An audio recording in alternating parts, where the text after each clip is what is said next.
Bienvenidas, bienvenidos a Radio Semilla, el podcast de la Red de Guardianes de Semillas, donde hablamos sobre regeneración ecológica y social. Soy Daniela Borja Caicín y en este episodio quiero comenzar agradeciendo a nuestra comunidad de miembros.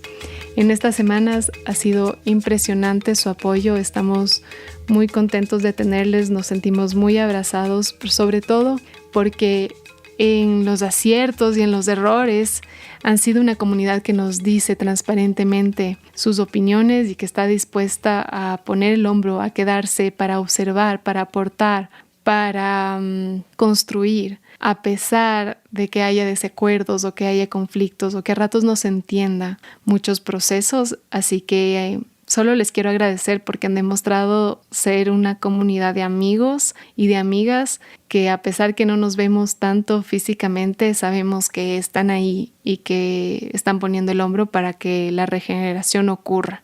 Y esto, para dar un poco de contexto, es que hemos estado viviendo unas épocas donde el remesón se da a todo nivel, individual, organizacional, local, nacional, global, por no dejar de mencionar el genocidio en Gaza y toda esta fuerza para lograr que haya una Palestina libre. Eso también se refleja en todo nivel, ¿no?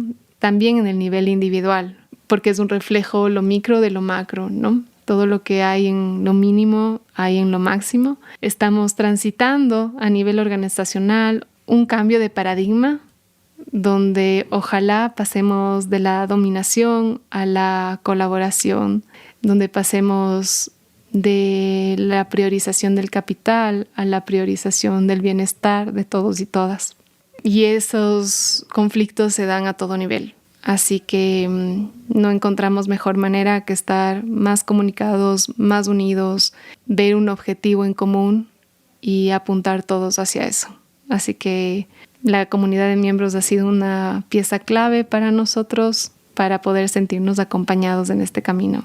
Bueno, contarles a los demás que para ser parte de esta comunidad de miembros puedes activar tu membresía en radiosemilla.com/membresía. Haces un aporte en la medida de tus posibilidades, permites que este podcast se edite y se produzca, pero también eres parte de esta comunidad de aprendizaje y tienes beneficios en proyectos y empresas regenerativas. Uno de ellos es Amisacho, y Amisacho es uno de mis proyectos favoritos porque está creado por Lexi Gropper y su compañero. Lexi es una micóloga, una experta en hongos, tenemos un episodio con ella, y ella comenzó haciendo tinturas de hongos medicinales. Tiene una tintura inmunológica fantástica, súper equilibrante, aprobado por mi médica, así que los miembros tienen un 10% de descuento en esa tintura.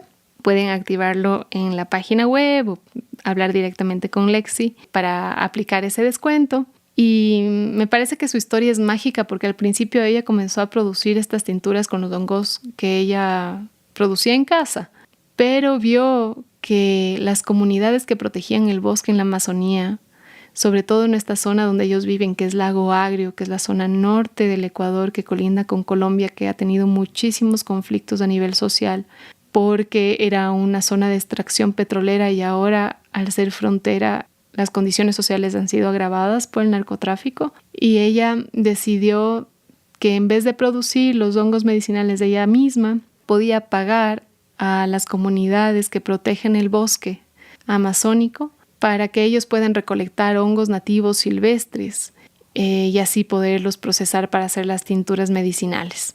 Entonces es una manera de catalizar, empoderar a estas comunidades dando un valor al bosque y al mismo tiempo dándoles ciertas alternativas económicas. Así que por todas esas razones es un proyecto maravilloso y no dudaría en contactarles. Pueden buscarles como Amisacho en cualquier buscador de la web y les van a encontrar.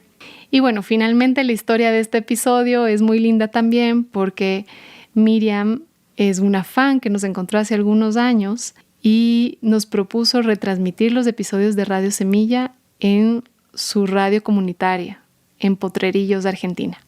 En un momento decidió venir a Ecuador a visitar muchos de los proyectos que se habían mencionado en el podcast y tuvimos la hermosa oportunidad de hablar con ella y de grabar este episodio para que nos cuente cómo es el proceso de sostener una radio comunitaria y sobre todo cómo la comunicación debe servir para el encuentro, para juntarnos con el vecino o la vecina, para conversar, para abrir espacios de diálogo. Así que es un episodio súper inspirador y espero que lo aprovechen mucho y que también nos genere algunas preguntas de qué podemos hacer aquí y ahora con nuestras herramientas para el encuentro. Les dejo con Miriam. Miriam, qué gusto y qué sorpresa tenerte en Radio Semilla. ¿Cómo estás hoy? Hola Dani, buenas tardes. Bien, acá disfrutando muchísimo del paisaje de Atahualpa y bueno, visitando a nuevas amistades por estos territorios. Qué chévere, sí, estamos como muy contentos de que estés por acá. Bueno, ya nos contarás un poco mejor por qué estás acá y tu viaje por Ecuador y cuáles fueron los motivos, pero yo les quiero adelantar que Miriam ha conocido a muchísimas personas que ya han pasado por Radio Semilla, inspirándose y conociendo de cerca todos esos proyectos. Entonces, es un honor que estés acá también para poder contar tu experiencia y de dónde vienes. Uh-huh. ¿Dónde naciste? Bueno, yo nací en la provincia de Mendoza, en Argentina, y más concretamente en la ciudad de Mendoza. Y ahí viví toda mi niñez y mi primera etapa de la adolescencia, porque en realidad ya de muy joven tuve la necesidad de salir de la ciudad. No necesariamente buscando ni naturaleza ni tranquilidad, simplemente por un proyecto que se dio en la montaña, más concretamente en Potrerillos, que queda a unos 70 kilómetros de la ciudad de Mendoza. Entonces, bueno, viví toda mi adolescencia, mi niñez en Godoy Cruz, que es muy cercano a la ciudad de Mendoza, y a los 19 años ya partí a vivir a la montaña, zona de precordillera. ¿Qué hacías? ¿Qué proyecto fue el que te llevó allá? En ese momento yo estaba estudiando cine. Viste que cuando salís un poco de la secundaria no tenés ni idea de qué estudiar y un poco que el sistema te dice, bueno, no sé qué, pero algo tenés que elegir. Uh-huh. Y yo siento como que nada de lo que había recibido, tanto en la primaria como en la secundaria, me atraía tanto. Y busqué algo nuevo, distinto, no sé ni por qué, y fue la elección estudiar cine. Entonces, bueno, arranqué la carrera de cine y no me atrapó tanto la parte de ficción, como siento que esa escuela estaba más específicamente dirigida a aprender todo lo que es el cine en su parte más ficción. Y en un momento un compañero de la escuela me comenta de que hay una posibilidad de presentar un proyecto para hacer una televisión comunitaria, específicamente en la zona de Las Carditas, que queda dentro de Potrerillos. Y la verdad que ni la pensé, o sea, como, bueno, me parece que es el instinto también de esa edad en la que estás abierto a todas las posibilidades. Y nos fuimos a experimentar eso, presentar un proyecto, armar el proyecto de televisión en una comunidad concreta. Y empezar a hacer televisión comunitaria, que era completamente alejado a la idea de simplemente hacer televisión o lo que me venían enseñando en la escuela de cine, de lo que es la producción audiovisual, digamos, con un tipo de cámara, de tecnologías, de formas de trabajar que a mí no me atrapaban y no me gustaba, me resultaba como muy complejo y que no llegábamos a ningún lado.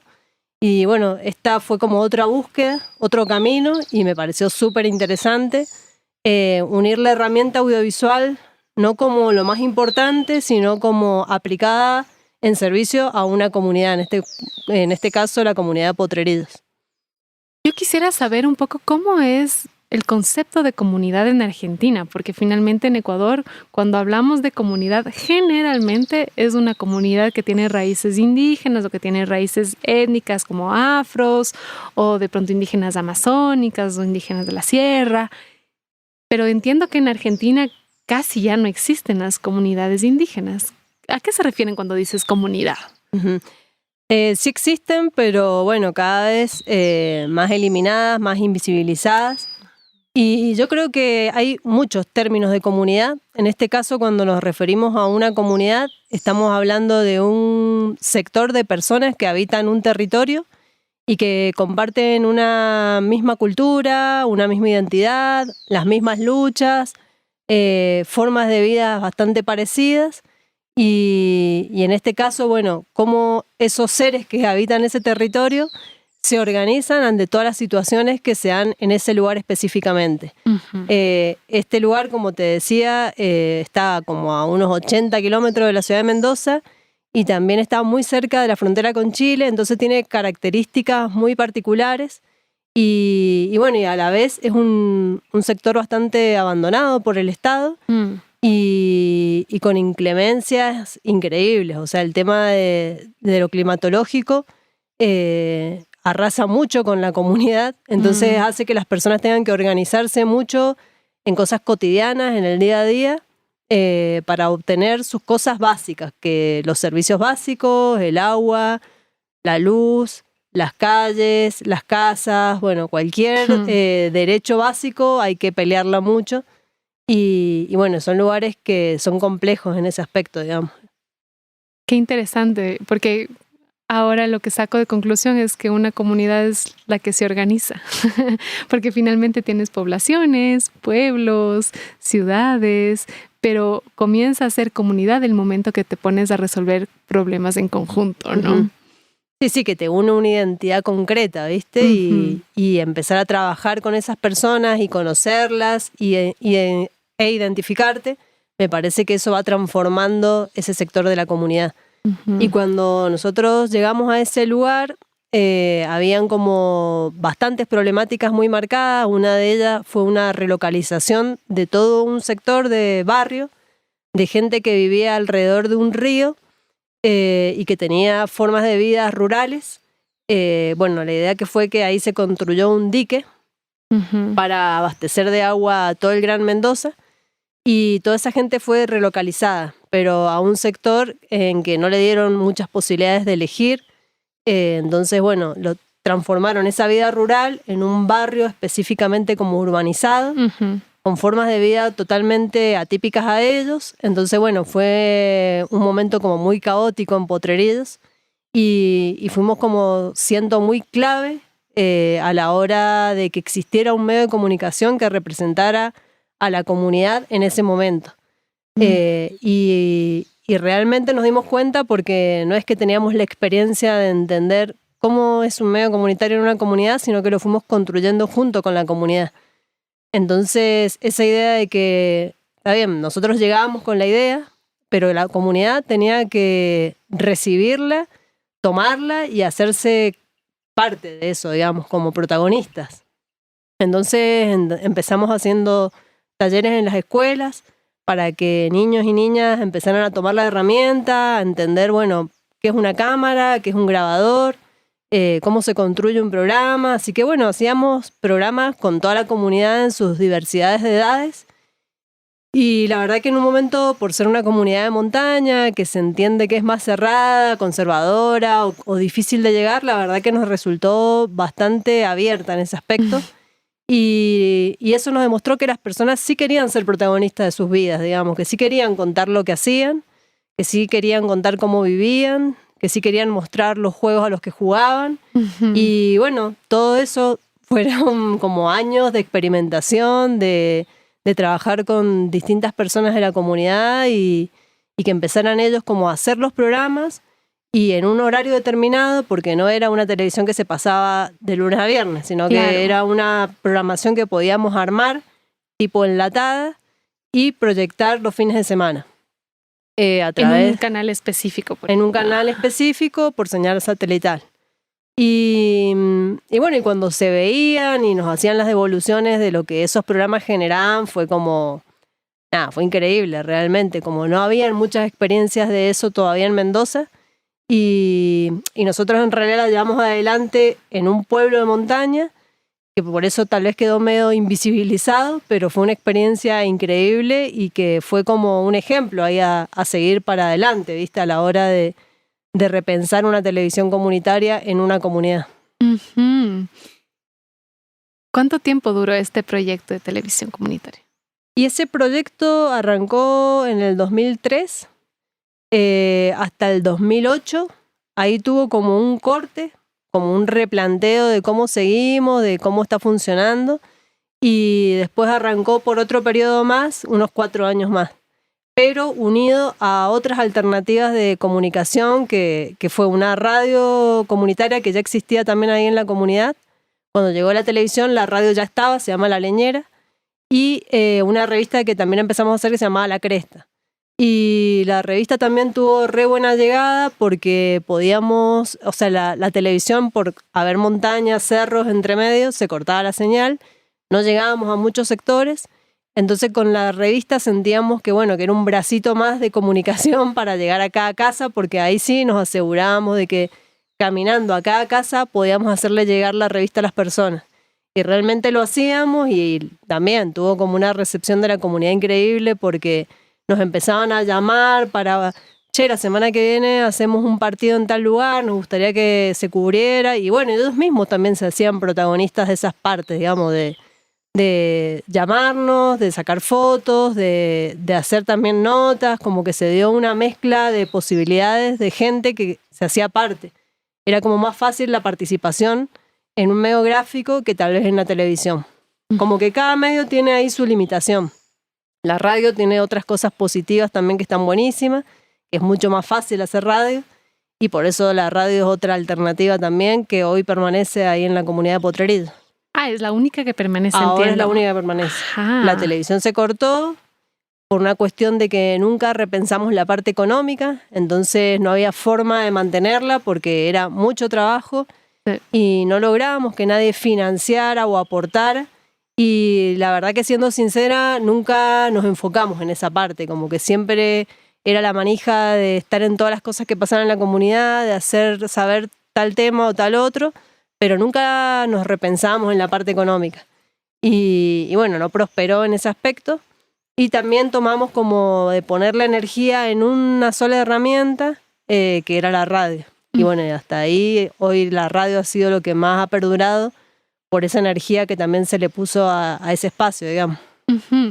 A mí me gustaría que me cuentes un poco más sobre las características de cada uno, porque siento que toda tu experiencia puede ser muy valiosa para comunidades en otros lugares. Uh-huh. Y ver qué es lo que provocó cada uno de estos medios, cuáles son los pros y los contras según tu experiencia. Mi experiencia personal es que yo no estudié comunicación, y está a la vista eso, digamos. Como me formé más en esta carrera audiovisual, y este sentir que no hay voz en las comunidades, en los barrios, que cuenten lo que realmente sucede. A mí me pasaba que, por un lado, yo vivía en una familia que consumía mucho los medios de comunicación hegemónicos, que te contaban una realidad parcial, donde no era lo que estaba sucediendo, o una manipulación intencionada, digamos. Entonces, yo por ahí lo que me pasaba era que venía de una marcha o venía de una actividad en la calle, de estarla cubriendo, y de repente llegaba a mi casa y estaba mi familia viendo televisión y mostraban el mismo suceso, pero contado con la manipulación de los intereses que ahí se vivían. ¡Qué locura! O sea, tú veías ambos lados al mismo tiempo. Yo les decía, yo vengo de ahí, no fue así, y mi familia, nada, me miraba como diciendo, bueno, esta piba está loca, no sé qué le pasa, porque es como tan fuerte la credibilidad que generan los medios hegemónicos, que realmente, bueno, una gran masa de personas consideran de que esa es la realidad que se vive. Y bueno, y muchas personas no tienen en su cotidianidad salir a luchar o salir a los barrios, a la calle. No sé, te nombran un barrio y te dicen ese barrio es peligroso porque hay droga, porque hay esto, porque hay el otro, y sin embargo yo también estoy en ese barrio y participo de talleres y veo que hay una biblioteca y que hacen un montón de actividades culturales y que hay una murga, y nadie cuenta eso. Solo van a hablar de este barrio estigmatizándolo, pero nunca van a hablar de este barrio contando todo lo bueno que tiene y todas las personas copadas que allí viven.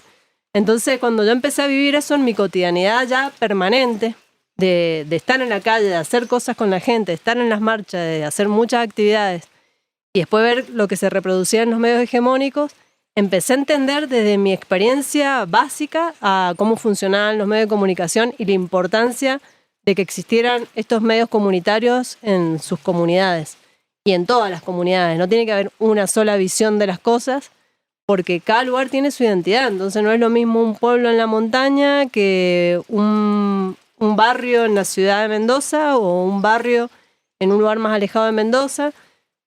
Son todas realidades completamente distintas, todas válidas y tienen que ser contadas por las personas que habitan esos territorios.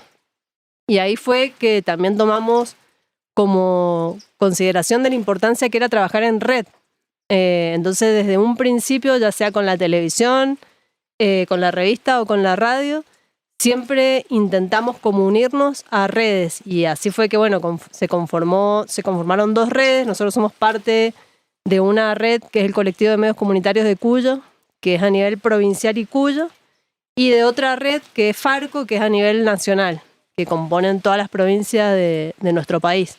Y la verdad que son redes muy importantes, que trabajan muy firmemente en el día a día en todos sus territorios y que nos unimos a través de ciertas actividades colectivas que hacen que, por ejemplo, existe a nivel nacional el informativo Farco. Y a través de ese informativo se puede como mostrar lo que pasa a nivel nacional en cada territorio. Y así, bueno, hay una página web, hay una agencia de noticias, todo eso conformado por el trabajo colectivo y horizontal de todos estos medios comunitarios que existen a nivel provincial y nacional. Y siento que eso está como bastante bien organizado, pese a las políticas públicas pésimas que hay en nuestro país, igual se sigue manteniendo gracias a la militancia de las personas que creen en otra comunicación, que creen que la comunicación es un derecho básico, esencial, y que no es un negocio, digamos. Entonces, como partiendo desde eso, es como, chao, tienen que existir estos medios comunitarios. Y bueno, y si lo logramos a través de políticas públicas adquiriendo derechos, como ya se logró en Argentina muchos años, y hoy se está perdiendo, igual sentimos que no van a caer los medios comunitarios porque están como que se conformaron y crecieron en base a conciencia. Conciencia en las calles, conciencia en el trabajo en el día a día y en considerar que la comunicación es importantísima. Entonces no hay forma de que eso se detenga. Esa es mi visión, por lo menos. Que más allá de los medios de comunicación comunitarios, siento que una comunidad tiene que fortalecer todos los lazos que se puedan y todas las formas. Y lo que nos pasó a nosotros con el grupo que trabajábamos es que a veces no alcanzaba ni la televisión, ni una revista, ni una radio, que a veces hacía falta salir a la plaza a armar una feria. O a veces necesitábamos un espacio donde proyectar cine y charlar con los jóvenes o con los niños y niñas, porque tal vez no consumían los otros medios comunitarios. Entonces como que a veces sentís que hay que darlo todo desde todas las maneras para conocernos, para encontrarnos. O sea, siempre hemos trabajado mucho por los espacios de encuentro. En la comunidad siempre hemos sido como fomentadores de festivales, de espacios para jóvenes, fiestas, o sea, como buscar las distintas edades y los intereses de cada edad. Y siempre hemos estado organizando actividades para el Día de las Niñeces, para el Día de la Madre, o sea, siempre buscando formas para llegar a la comunidad. Y en esos espacios de encuentro de cara a cara es donde también podés conocer a las personas y sus intereses y sus necesidades, y podés comentarle la búsqueda que tenés como medio comunitario, y se entrelazan ideas y bueno, y salen cosas nuevas. Y así nos pasó, bueno, también construimos en un momento como un espacio de centro cultural que le llamamos La Cresta, y ahí hacíamos muchas actividades también como de cine, charlas para mujeres. ¿Sigue bueno, en pie? como No, ese espacio ya no sigue en pie, nos tuvimos que ir de ese lugar, pero siempre buscando formas, ¿viste? Como que no pensábamos que hay una sola manera de llegar a una comunidad, que realmente hay muchas porque la comunidad es diversa, y en un momento también como de frustración de, bueno, no están participando en la televisión o no están participando, y bueno, porque no quieren eso y no tienen por qué quererlo, quieren otros espacios. Entonces en la comunidad de Potrerillos se conforman como distintas grupalidades. Yo por ahí, como soy muy manija, he estado en varias de esas, pero como que entonces, bueno, empieza a surgir la Asamblea por el Agua y los Bienes Comunes de Potrerillos, donde es un grupo de vecinos y vecinas que específicamente trabajan más lo ambiental, el cuidado del medio ambiente. Después hay un espacio de un club que también se está como queriendo fortalecer, porque entendemos la necesidad que hay en ese tipo de comunidades en cuanto a espacios recreativos y de encuentro para niñeces, juventudes, para los grandes también y las mujeres. Así que bueno, nada, es como son un montón de frentes y una comunidad que se va organizando y que va encontrando sus formas, y una comunidad muy diversa también, porque es una comunidad donde hay personas que nacieron y vivieron toda la vida ahí, y muchas personas que vienen de ciudades grandes como Buenos Aires, Córdoba, a buscar una vida más tranquila y vienen con otras cabezas y otra forma. Personas de la ciudad de Mendoza, como yo en este caso.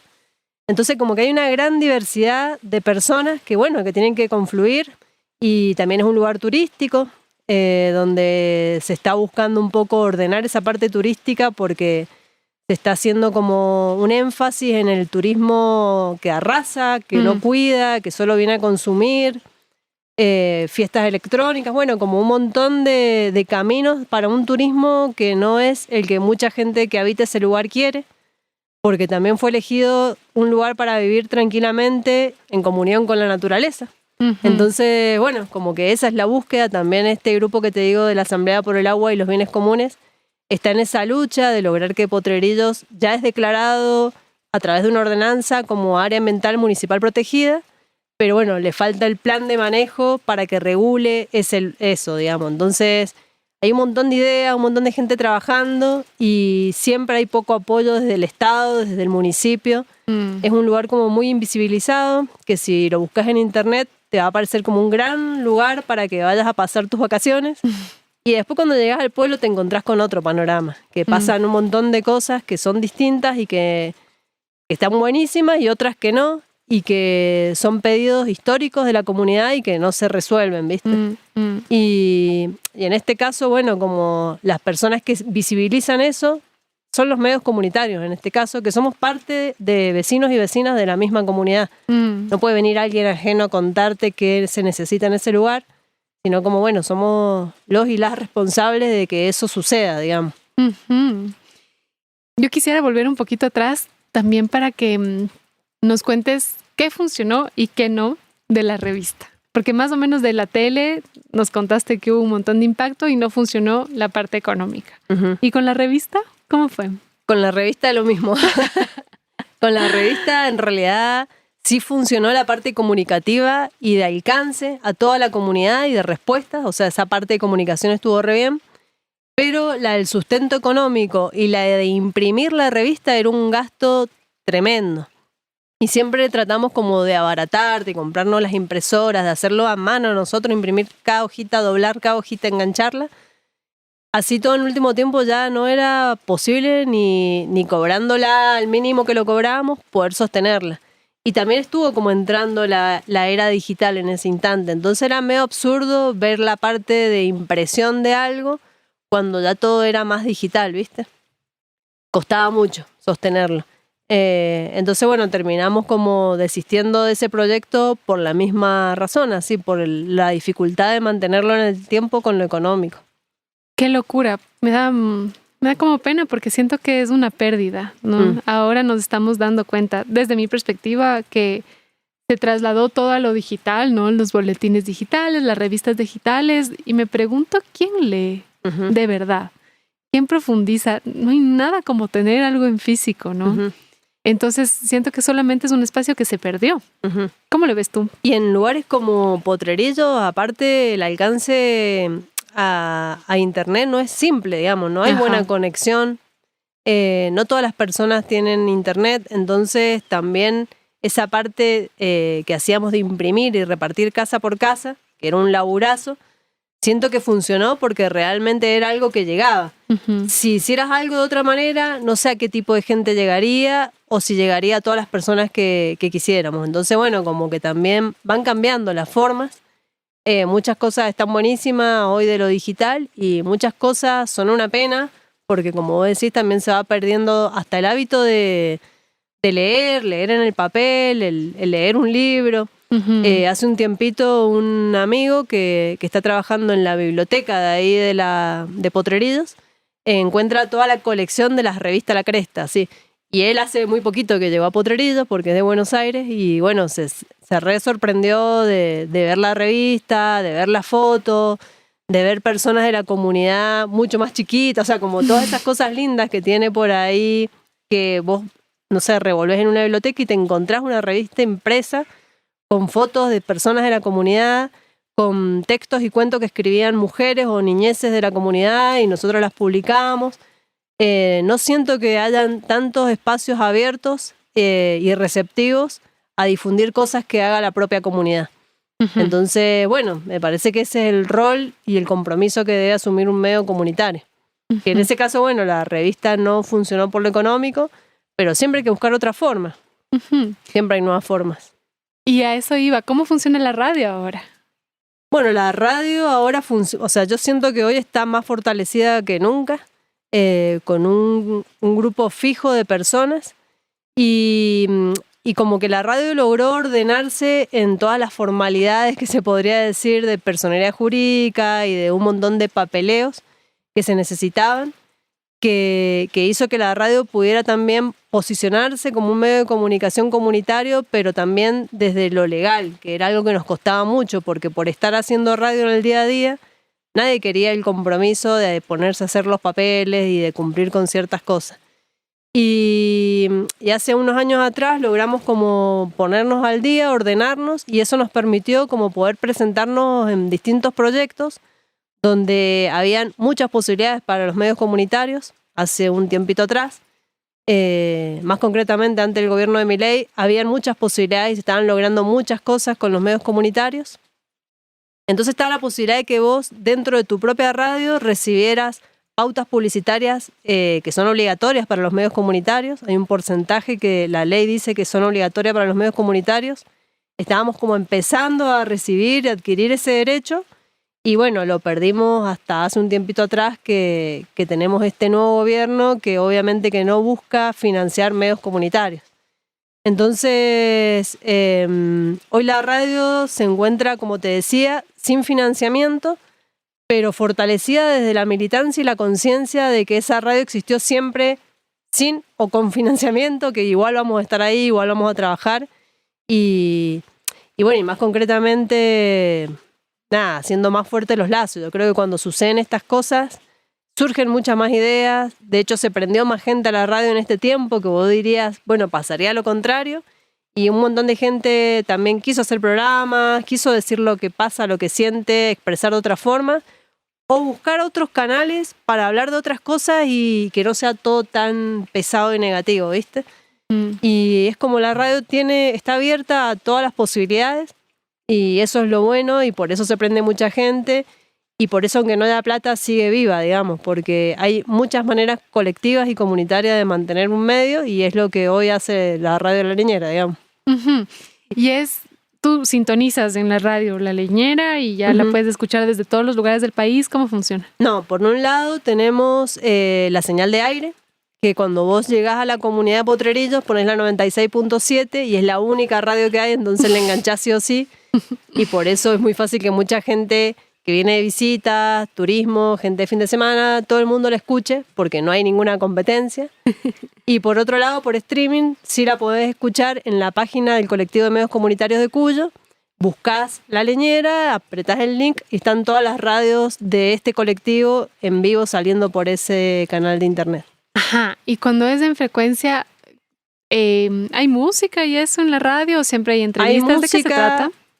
Tenemos un poquito de todo, como música que valorice mucho y fortalezca la identidad de lo que se busca en la radio un poco. Entonces siempre se está tratando de buscar música que sus letras y sus ritmos tengan que ver con Latinoamérica y con las distintas identidades latinoamericanas, con letras que tiren para adelante, que respeten eso, las mujeres, las luchas, los pueblos originarios, como un poco toda esa búsqueda. Mucha música local, porque en el pueblo también hay muchos músicos y músicas, y entonces se pasa mucha música local. Y muchos programas enlatados, que como te digo que somos parte de 2 redes, Farco y Comecuco, los programas que hacen otros medios comunitarios se predisponen en un área en común y entonces, bueno, vos elegís y en base a la identidad de tu comunidad, muchos programas que hacen otros medios comunitarios te sirven y decís, bueno, esto aporta a mi comunidad porque va ahí en sintonía de lo que buscamos. Y entonces también tenemos muchos programas enlatados de estos colectivos de distintas provincias de nuestro país y como más concretamente de distintas zonas de Mendoza. Uh-huh. Y a veces, como en este caso los podcasts de Radio Semilla, que hace unos años nos llegó como de una amiga la información, che, ¿escuchaste estos podcasts? Están buenísimos. Y un día, bueno, me enrosco ahí escuchando, veo que son larguitos, que son como de 1 hora y media a 2 horas. Y igual me enrosqué muchísimo escuchando, me encantó. Lo propuse ahí en el grupo del colectivo ahí de la radio. Me dijeron que sí y empezamos a pasar los podcasts de Radio Semilla. ¡Qué locura! Una locura. Y a partir de ahí, nada, yo por mi parte, que yo ya venía con muchísimas ganas de viajar a Ecuador, me fui enamorando de cada historia que escuchaba, sentí como una sintonía muy parecida de lo que buscamos, de lo que queremos. Y de ese conocer lo que está pasando en otros países, pero desde otras voces, de las voces de la gente que lo está viviendo, que lo está haciendo, genuina, de personas que buscan un mundo mejor realmente, y para mí eso es como emocionante, me apasiona, y me apasionó tanto que dije, quiero ir a Ecuador a conocer toda esta experiencia en vivo y en directo. Así que bueno, acá estamos, viajando por Ecuador. Bueno, antes de pasar a tu viaje y a tus viajes por Latinoamérica, ¿qué haces ahora en la radio? Porque estudiaste cine. ¿Cuál es tu rol en la radio hoy por hoy? En la radio lo que está pasando es que en los medios comunitarios un poco que todos hacemos todo. Entonces mi rol ha pasado de ser operadora a ser periodista, a ser investigadora y a hacer también proyectos audiovisuales, porque también la radio ha abierto una posibilidad de un canal de YouTube y muchas producciones salen audiovisuales, entonces se busca también hacer proyectos que tengan que ver con eso. Y entonces, bueno, eso, como que estoy en variadas formas, así como haciendo programas de noticiero, como operadora, como periodista y como realizadora audiovisual, como un poquito todo. Ajá, y bueno, se sostiene desde la militancia, decías ahora. Sí, nosotros, la radio está ubicada en el Club Social, Cultural y Deportivo El Plata, que es este espacio que tengo que también estamos fortaleciendo, porque siempre consideramos que la radio, que un medio comunitario tiene que estar unido y ser parte de espacios colectivos y comunitarios donde participe y confluya la comunidad. Uh-huh. Entonces esa fue la primera razón que nos llevó a estar en ese espacio y trabajar ahí en conjunto con distintos sectores de la comunidad. Y la verdad que eso siempre ha sido así, ha funcionado perfecto. Y bueno, y hoy en día estamos como con muchas fuerzas divididas en todo esto, porque desde mi punto de vista, un medio comunitario no simplemente es como la radio en la que vas, te sentás y hablas en un micrófono, sino que para mí implica salir a la comunidad a hacer otras cosas que no son comunicación siempre. Entonces, ser parte de este grupo, por ejemplo, del club, es bueno, empezar a asistir a las reuniones del club y ver cómo fortaleces ese espacio a través de distintas gestiones o de distintos proyectos o actividades. Y no siempre es desde la comunicación, muchas veces te tenés que salir de ese rol y colaborar de otras maneras. Pero bueno, todas estas también son como discusiones internas que los medios comunitarios están teniendo y que hay distintos puntos de vista. Hay algunos que piensan que solo estamos con la bandera de la comunicación comunitaria y hay otras personas que sentimos que somos parte de muchas luchas a la vez y que la comunicación es una más. Pero bueno, en realidad es un poco todo, así. Sí, siempre está todo un poquito mezclado en la comunicación comunitaria y en la radio y en los distintos roles. Yo creo que todas las personas un poco estamos en todos los roles. Ajá. También quiero que rebobinemos un poco porque sé que este espacio cultural que construiste fue una de tus primeras casas de bioconstrucción. Ajá. Que fueron armadas y me encantaría que nos compartas primero cómo fue el proceso constructivo. Uh-huh. Y qué hacían ahí, cómo funcionaba. Eso fue, me parece que cerca del 2006. Nosotros ya habitábamos, ya hacíamos la televisión, la revista Y una de las situaciones complejas de ese tipo de lugares es que como son turísticos, cuesta conseguir dónde habitar, cómo vivir. Y en un momento fue como algo complejo porque dijimos, bueno, si queremos realmente trabajar con la comunidad, ser parte de esto, necesitamos un lugar fijo donde trabajar. Y ahí fue que surgió la posibilidad de ocupar un terreno fiscal, un terreno que nadie quería, que estaba ahí como medio en desuso, en una zona media compleja, y tomamos la decisión de construir a través de los materiales que nos da la naturaleza, porque también es la forma que creemos de hacer las cosas. En esto de buscar otras cosas, otras formas, no solo es desde el hablar, sino también desde el hacer y desde tu vida misma en tu cotidianidad, digamos.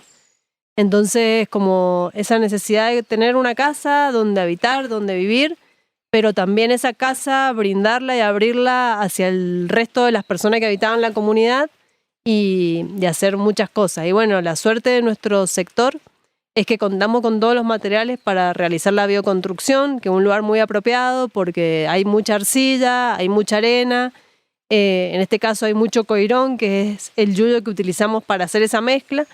Y nada, claro, simplemente... en vez de paja o tamo, que es lo que se usa más acá, claro, ¿no? Ajá. O sí, el fardo de pasto. Y entonces, bueno, como la idea fue ver un videíto que nos llegó de permacultura sobre, creo que se llamaba La Tierra, la Casa y las Manos, que es del sur de Argentina. Es súper famoso. Es súper famoso y súper inspirador, porque en realidad nosotros no teníamos ni idea de construcción y vimos ese video y al otro día dijimos, vamos, arrancamos. Y así fue, digamos, empezamos como, en ese momento hicimos una casa redonda de barro. Con cero experiencia previa. Cero experiencia. Lo máximo. Ninguna de las 3 personas que encaramos esa construcción. Y bueno, fue eso, como bueno, vamos a buscar la madera a tal lugar, vamos a buscar la arcilla a tal lugar. Y así juntamos todos los materiales y viendo el videíto empezamos a hacer y nos quedó una casa hermosa de barro, increíble. ¿Cómo hicieron los cimientos?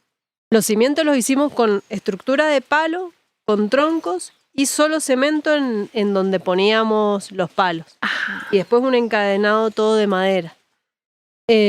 Porque siempre estás como no sabiendo muy bien, esa parte del cimiento siempre es compleja, ¿viste? Ajá. De hecho, bueno, Mendoza es una zona sísmica y no se permite la construcción en barro, entonces también es una lucha. ¿Por qué? Porque está vista como una forma de construcción precaria, que ante el primer temblor se te rompería, se te destruiría, y porque igual al sistema no le conviene que construyamos casas de barro. Entonces, obviamente que siempre las personas que están en el poder siempre evitan este tipo de cosas, digamos. ¡Qué locura! Por suerte, bueno, ya hay un grupo de arquitectos y de gente como especializada en el barro que ha podido como presentar todas las cosas necesarias para demostrar que el barro es súper seguro, de que hay formas de hacer cimientos súper seguras y se están logrando cositas y en ciertos sectores de Mendoza se ha aprobado, pero para hacer casas como comerciales, no tu casa propia personal. ¡Qué locura! ¡Qué locura que la regulación vaya hasta allá, ¿no? En Potrerillos no están permitidas. Y eso nos quita muchos derechos, porque ya tener una casa de barro ya te hace ser una persona ilegal. Entonces a la hora de adquirir otros beneficios ya también se te complica porque ya de hecho no estás teniendo una casa formal como te la exige en este caso el gobierno, digamos. ¡Qué locura! No puedo creer. Sí, hasta tomar la decisión de cómo querés vivir ya parece ser como hasta un delito, ¿viste? Porque es como ya pasás a ser clasificado un peligro para la comunidad. Ajá. Y son como muy mal vistas, no solo por gente del gobierno, sino por también muchos sectores que no apoyan este tipo de construcciones, que no les gustan sus aspectos o lo que sea. O solo que han crecido con ese paradigma y con esa narrativa de que es ilegal, de que es inseguro. De que son feas, precarias. Y la verdad que está demostrado, y si recorres ahí Potrerillos hay una gran variedad de casas de barro, que una es más hermosa que otra, digamos. Que las casas de barro las podés hacer lindas, con poca plata, con mucho trabajo, eso sí, porque implica mucho compromiso, mucho trabajo, pero que quedan casas únicas, o sea, mucho mejor que cualquier casa de material, y sobre todo con el clima que tenemos en esos sectores, que en los inviernos son muy fríos, y esas casas se calientan particularmente si las haces bien ubicadas, simplemente con el sol, con la entrada del sol ya son calentitas, digamos. y en verano, que hace mucho calor, son muy frescas. Son cosas que casas que respiran y que van sacando la humedad para afuera, entonces son casas como muy saludables, muy lindas, muy reconfortantes para Claro, vivir. sin necesidad de calefactor ni otros materiales. Me parece fantástico. Lo bueno es que entiende con una mirada el Camilo. Camilo, justo ahora. Mami, te venía.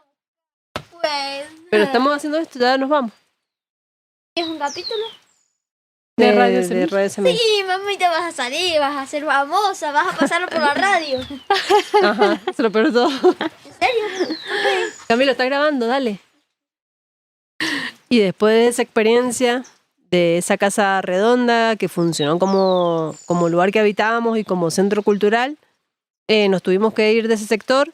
Espera, pero ¿y en el centro cultural qué pasaba?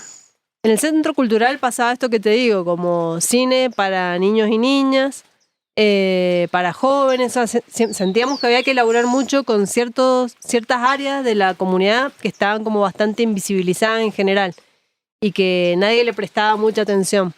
Y realmente funcionó porque fuimos como a los sectores a los que más pudimos llegar en ese tiempo y como muchas problemáticas de violencia de género. Entonces, bueno, nos interesaba mucho también poder hacer cine, particularmente para mujeres con esa temática y charlas para esas temáticas. Pero en realidad sucedían un montón de cosas, porque lo que se generó ahí era un espacio de encuentro en el que muchas personas que no encontraban un lugar donde llegar, ahí se les abría las puertas. Y entonces, bueno, esa era nuestra búsqueda en ese momento y funcionó de esa forma. Entonces también, bueno, fue muy valorado el espacio por eso, porque era un refugio para muchas personas y muchos niños y niñas que por ahí se encontraban en la calle, no sabiendo muy bien qué hacer, y si llegaban ahí, algo iban a hacer y algo íbamos a compartir, y se daban talleres espontáneos, charlas espontáneas que estaban muy buenas, y sucedieron, bueno, todo ese tipo de cosas y muchas más, encuentros, talleres. Empezamos como a gestionar distintos talleres también con la municipalidad, la mayoría independientes y solos, pero algunos se dieron ahí como bancados por el municipio. Y nada, espacio de encuentro básicamente. Ese era Qué como... inspirador, qué inspirador. A ratos parece simple, pero es una locura cómo estos espacios de contención, donde hay, como tú dices, un lugar para los jóvenes donde se sientan seguros, acogidos, donde no corren peligro, tan poderosos para el futuro que queremos construir. O sea, yo siento que la crisis social que tenemos en Ecuador también es por la falta de esos espacios. Porque si no tienes nada que hacer y estás en la calle, eres mucho más vulnerable para tantas otras cosas, ¿no? Siendo un adolescente. Entonces, me encanta lo que nos cuentas porque me inspira mucho y siento que nos inspira a decir todos nosotros desde nuestras casas y nuestros espacios tenemos la libertad de poder brindar lugares seguros, ¿no? Y acoger. Y con lo que tenemos, porque es la simpleza absoluta. O sea, para mí que una casa hermosa, gigante, pero con todo lo más básico del mundo. Leña sacada de un bosque que estaban por eliminar. Arena sacada del monte, arcilla de un poquito más allá. Trabajaba con nuestras manos y cuando entrabas al lugar era todo reciclado. O sea, ventanas, vidrios, porque eso es lo bueno de la construcción en barro, que podés reciclar mucho.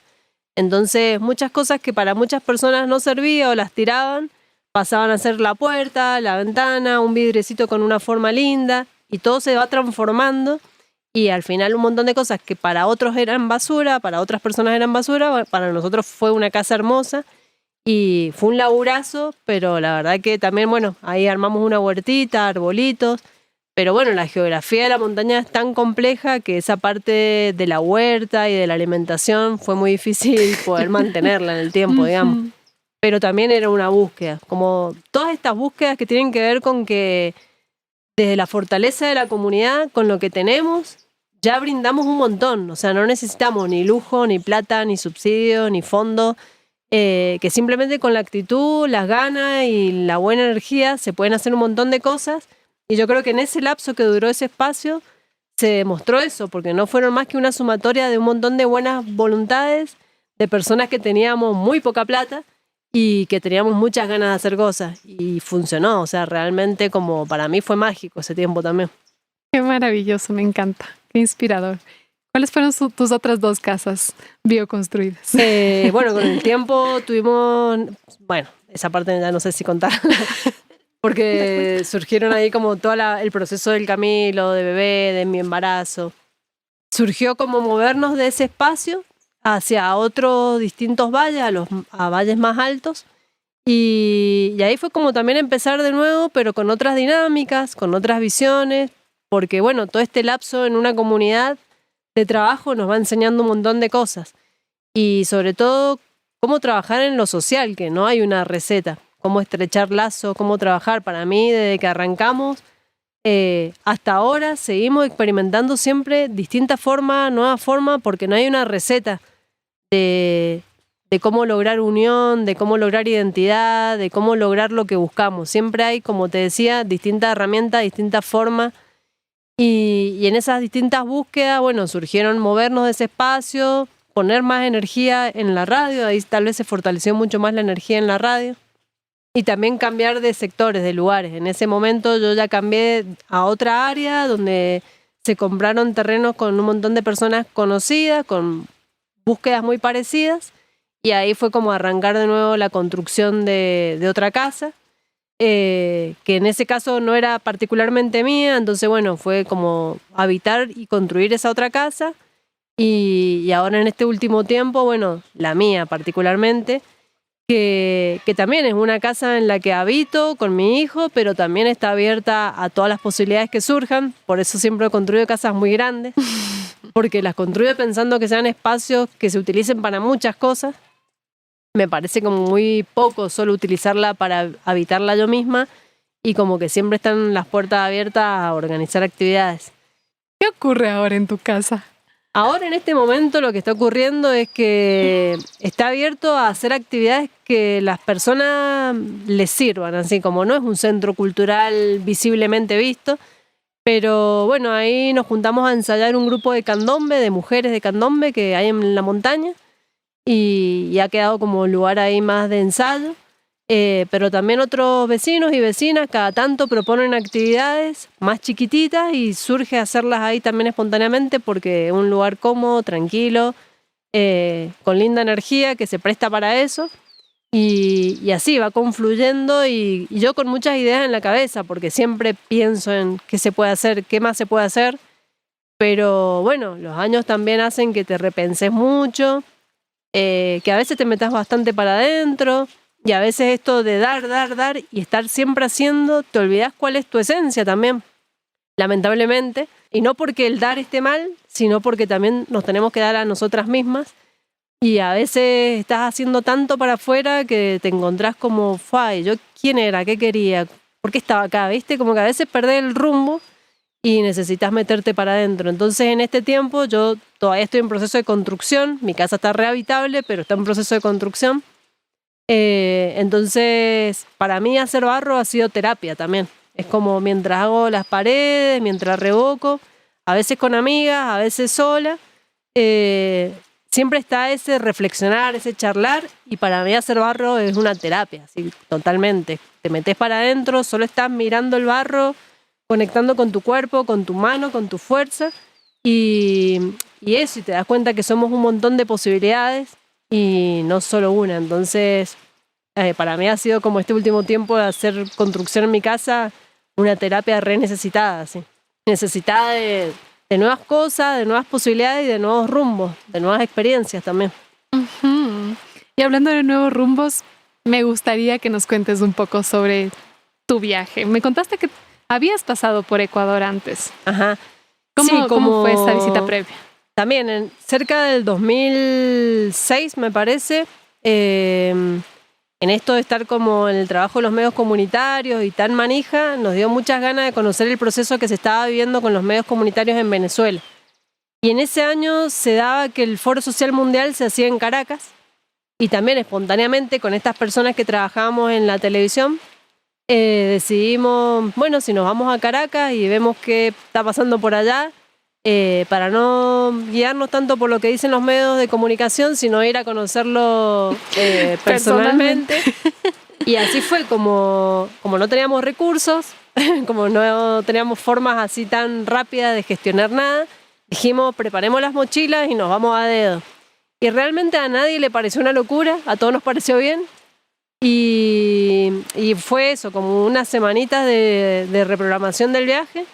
Y preparamos nuestras mochilas, salimos ahí a la primera ruta que se podía en Mendoza y ahí arrancó nuestro viaje sin parar en 19 días hasta llegar a Caracas.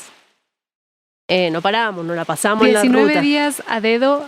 A dedo. De sin Mendoza parar. a Caracas. ¡Qué locura! Sí, total. Es rápido. Fue rapidísimo. No paró de haber suerte, las personas nos paraban, nos llevaban re bien. Y por eso llegamos a tiempo, llegamos creo que un día antes al Foro Social Mundial. Y bueno, vivimos esa experiencia y la idea era que a la vuelta, vivimos esa experiencia pasando por todos los países y ahí fue que pasé por Ecuador y como que vi unos paisajes que me enamoraron y dije, bueno, este país quiero visitarlo. Y las poquitas experiencias que vivimos en Ecuador con las personas que nos cruzamos fueron muy lindas también, que me hablaron como de la calidez de la gente de Ecuador. Y siempre quedó en mi cabeza como muy marcada la posibilidad de volver a este lugar, de conectar más con este espacio. Y cuando llegaron los podcasts de Radio Semilla y conocí toda esa experiencia, es como, bueno, ya está, no hay duda, es como el lugar que me está llamando, que quiero ir a conocer. Pasó algo muy fuerte con el cacao también, como escuchar algún capítulo del tema del cacao, a mí me resonó mucho, me llamó, pero muy desde el corazón, desde una esencia de acá hay algo que encontrar, que buscar, que conocer.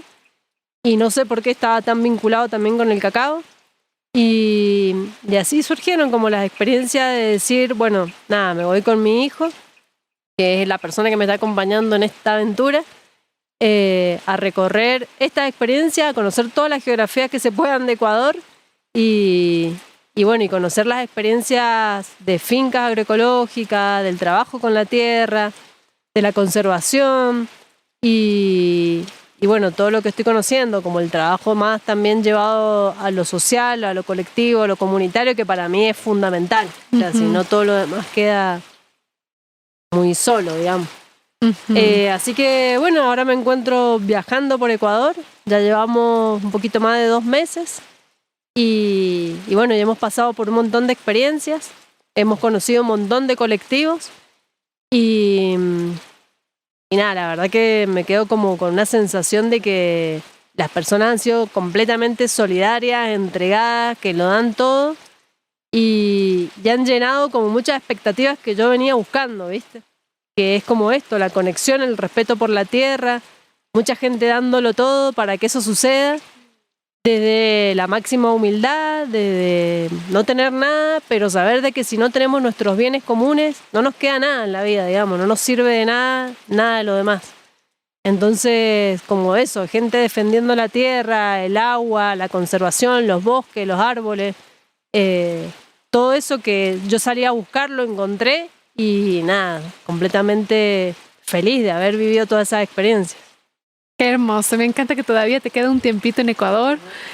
Hay cositas que vas a explorar que ya nos irás contando después.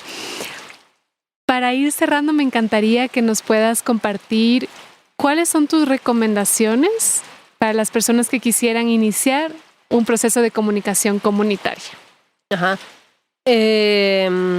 Como viajando por acá por Ecuador me di cuenta que faltaba como mucho el tema de comunicación entre los colectivos en sí, que hacen cosas parecidas y no se conectan tanto o no se conocen tanto, y entre las comunidades, entre mujeres. Bueno, me pareció que hay poco desarrollo de esa parte.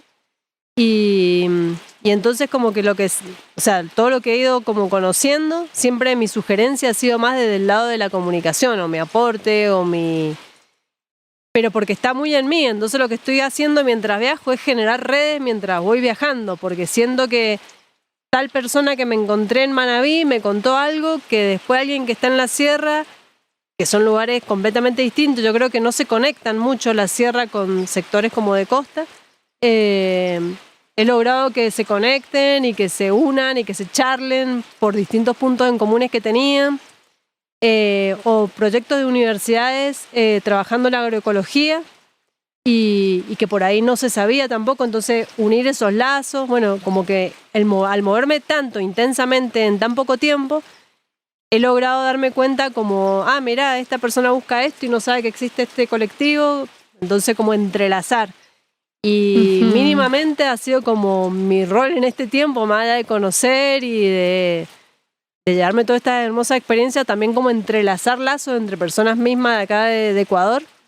La verdad que igual ha sido mutuo, por todos lados, se ha entrelazado todo, que ha sido increíble como la solidaridad y las puertas abiertas que he recibido en este lugar.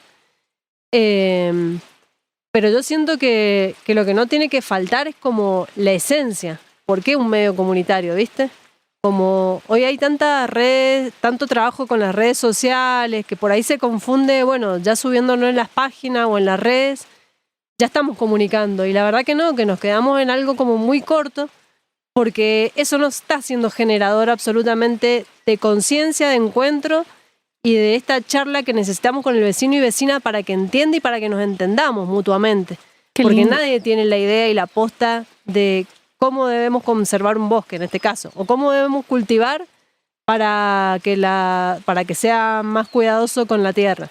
Nadie tiene la posta de eso, pero podemos como intercambiar ideas, pensamientos y decirte, bueno, yo considero que para mí es importante esta forma y vos qué pensás y vos qué hacés. Entonces siento que un medio de cualquier persona que quisiera como encarar este trabajo de la comunicación comunitaria tiene que rever esa parte del encuentro con el vecino y la vecina, con las niñeces, con las juventudes y como incluir todas las áreas, porque también a veces siento que muchos espacios son muy adultos y nos estamos quedando con las juventudes y los niños bastante alejados a estos procesos de lucha, y que es fundamental que hoy, o sea, es lo que me está pasando a mí con mi hijo, que un niño ya entienda la importancia de pasar por un bosque como este y de pasar por un terreno pelado. Y él hoy mismo, viviendo esa experiencia, lo puede entender. Y bueno, habiendo escuchado todo lo que ha escuchado en este viaje, digamos. Entonces siento y que... todos los episodios de Radio Semilla. Claro, de hablar.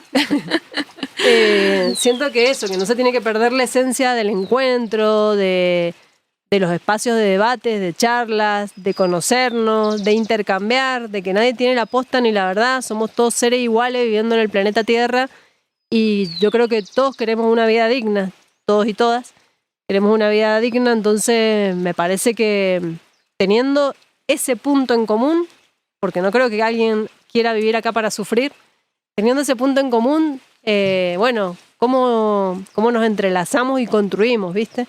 Y la comunicación, como te decía, para mí es un derecho básico porque es lo que nos permite acercarnos, mirarnos, conocernos, charlar y proyectar cosas a futuro. En este caso, en una comunidad podría ser. Para mí siempre es desde lo chiquito hacia lo grande. Claro. Cuando yo puedo aplicar algo y transformarlo en mi comunidad con mis personas con la misma identidad y las mismas búsquedas, lo puedo después llevar a otros sectores más amplios. Pero para mí no hay que perder esa esencia y por ahí a veces con las redes sociales sucede eso, nos está costando encontrarnos con las personas y compartir desde la esencia misma de quiénes somos. A veces mucha apariencia también en estos espacios y entonces no nos encontramos realmente con las personas, como que es medio como un aparato siempre intermediando, ¿viste? Y bueno, yo creo que para construir comunicación comunitaria y verdadera son espacios de encuentro reales, así. Fantástico, Miriam, muchas gracias por ese norte y esa inspiración para poder generar los encuentros que estamos necesitando. Bueno, muchísimas gracias a ustedes por compartirme todos estos paisajes, estos conocimientos, estas experiencias. Y sí, realmente, como quería conocerles, llegar también a ustedes y entrevistarles porque me parecen que han sido mi inspiración. Y me han brindado también como mucha fortaleza de llegar a estos lugares. Por ejemplo, llegar acá a tu casa, para mí fue como bastante complejo, con el Camilo, caminando un montón. Sin embargo, hay como un impulso interior que te hace que entendás que a ese lugar tenés que llegar y que es por algo, digamos. Así que bueno, agradecerles a ustedes también por toda esta apertura que han tenido con personas que vienen de otros lugares por ahí, con las mismas intenciones y que estamos en las mismas búsquedas, pues, creería. Ajá, bueno, salud por más encuentros y más permacultura y más inspiración. Saludos, gracias. Hasta la próxima semana. Gracias, comunidad de Radio Semilla.